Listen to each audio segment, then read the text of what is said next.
Hi there again everyone, Josie here from Live at 50 and Beyond. Thanks for joining me here in my channel. Today I have a very exciting DIY that I've been wanting to do but never had a chance to get around to, but finally I got time to do it. Now, as you can see, my kitchen backsplash is bare. When I say bare, it's just plain wall, painted wall. So this is just about the height of the backsplash, which I think is like 4 inches high. And this is a builder's countertop, and the backsplash that they gave is also the same finish as the granite counter, which is marvelous actually. And we've been living here for 6 years now since we purchased this home. I've been wanting to do something to update our kitchen and provide a splash of color. Be able to update the backsplash without putting in too much elbow grease, too much work on it, and not costing a lot of money. However, the good thing about waiting for a bit, new products come out in the market, and with good rave reviews, I figured, okay, I might as well try it. So the product that I am talking about is this product here. I'll just show this to you here. This is called Tic Tac Tiles, and I purchased this at Amazon.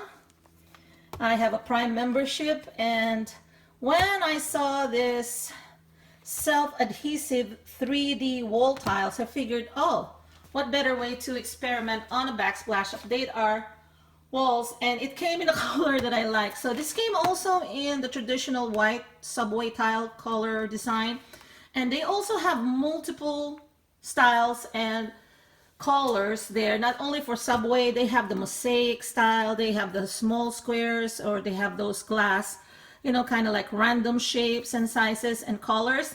I was actually looking at those originally, but then when I saw this, I figured, oh, I've always wanted the subway tile, and I'm glad it came in the color that I like. I just want to let you know that I am in no way sponsored by this company. This is by Tic Tac Tiles, and this is their website, tictactiles.com.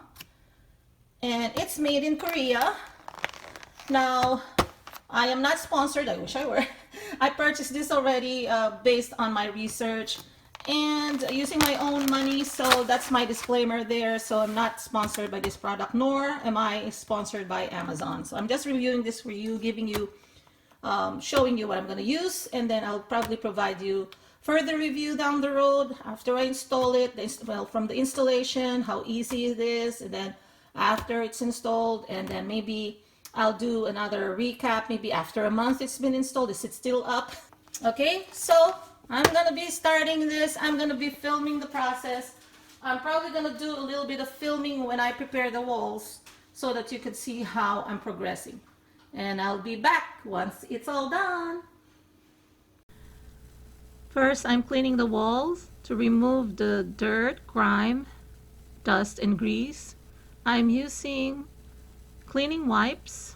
You can use any brand, but I'm using specifically the Clorox brand that we have at home, and it has been good at removing a lot of the dirt, and it's also disinfectant. Not that it matters, but at least it's removing a lot of the dirt here.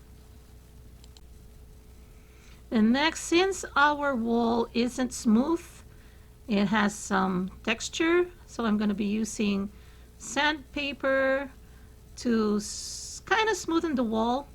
I am using this one. There's a pack that I got from the Dollar Tree, so it's 36 in a pack.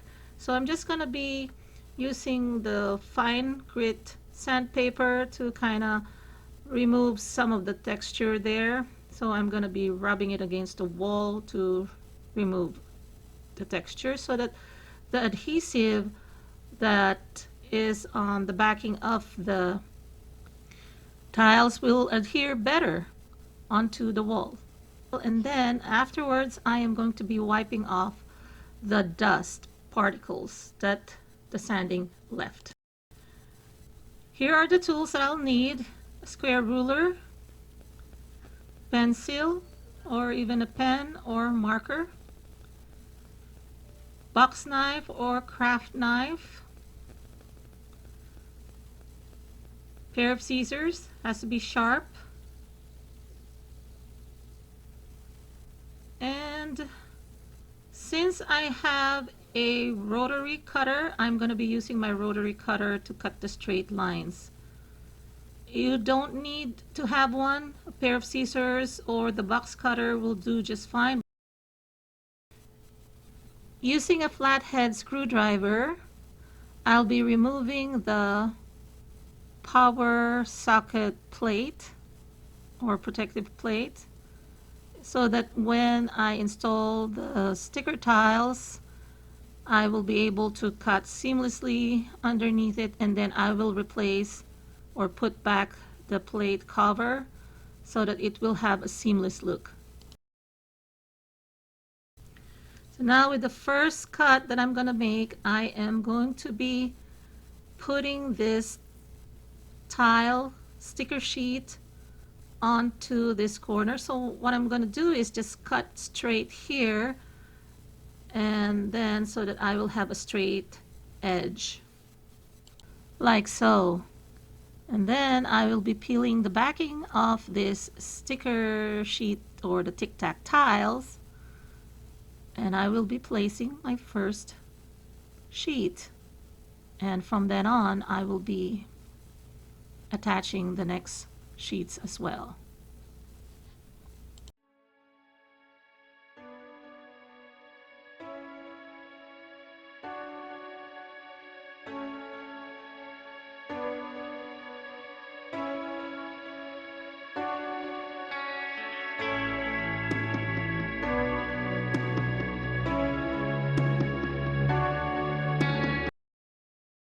I did not press it so hard at first so that I can reposition it just in case I need to, which is great because I needed to reposition it. So just a tip for you there: before you press it on hard onto the wall, make sure that you are already on the right angle and it's not crooked. Make sure it's straight on all corners or sides of the sticker sheet. And then I'm just kind of applying some pressure, gentle pressure with my hand, and here's how it looks like.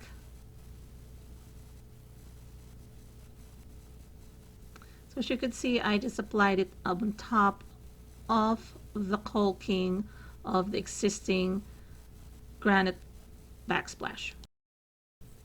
So placing my second sheet of Tic Tac tiles, I am just testing it out where I'm going to be placing the sheet. And as soon as I remove the backing, I will be able to kind of connect the two. You could see there's some marking there where to place it on the first tiles, and then just connect them like a puzzle.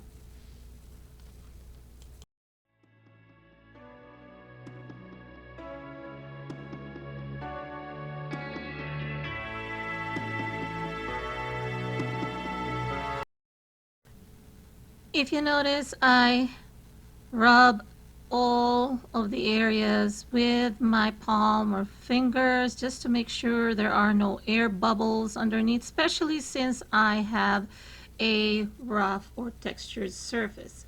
So I am doing also the same thing on this other corner here to kind of match the other one. And then on this portion here where the electrical is, I am going to be tracing where I'm going to be doing my cut. So what I've done here is just kind of like press the sheet there, and since it's thin, I can pretty much feel where I'm going to do the cut, and I just marked it with a pencil lightly and then later on with a green marker so that it's easier for me to see when I'm doing the cuts.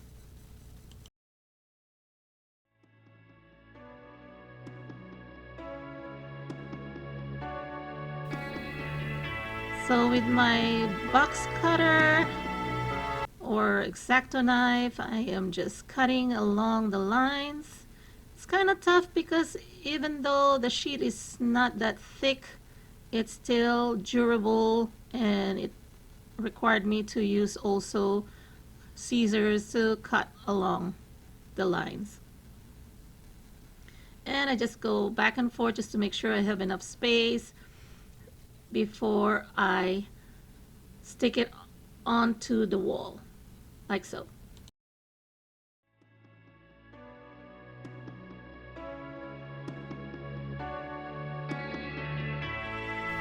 Once again, I am rubbing my palm and hands or fingers, and if you could see here, I'm kind of readjusting. I just want to show you that it is repositionable in case you make a mistake when it comes to aligning the sheets.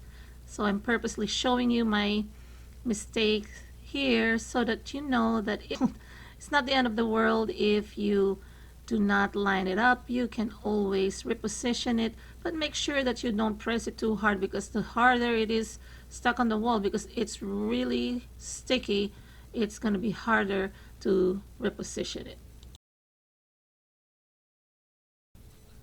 So once I am satisfied with the position of the tile, I place back the plate that covers the sockets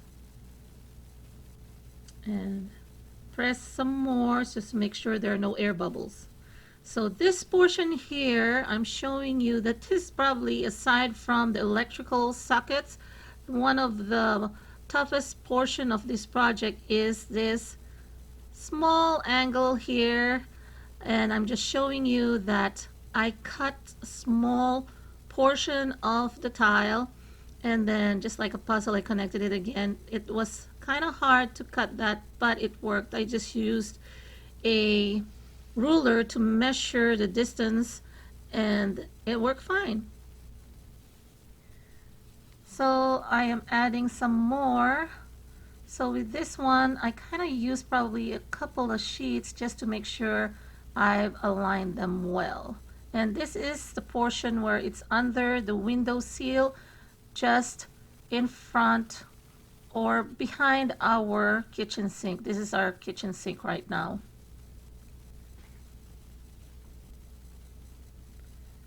There we go. Just take your time, nice and smooth. As you can see, there's a little bit of gap there, so I just reposition that, and then again rub and try to remove any of the air bubbles that may have formed. Okay, so it's done. Did it, and it only took me a few hours. Gotta be honest, including the cleanup and waiting for it to be done, it's like about a day. I don't know, maybe a total of 8 hours, but everything worked out fine.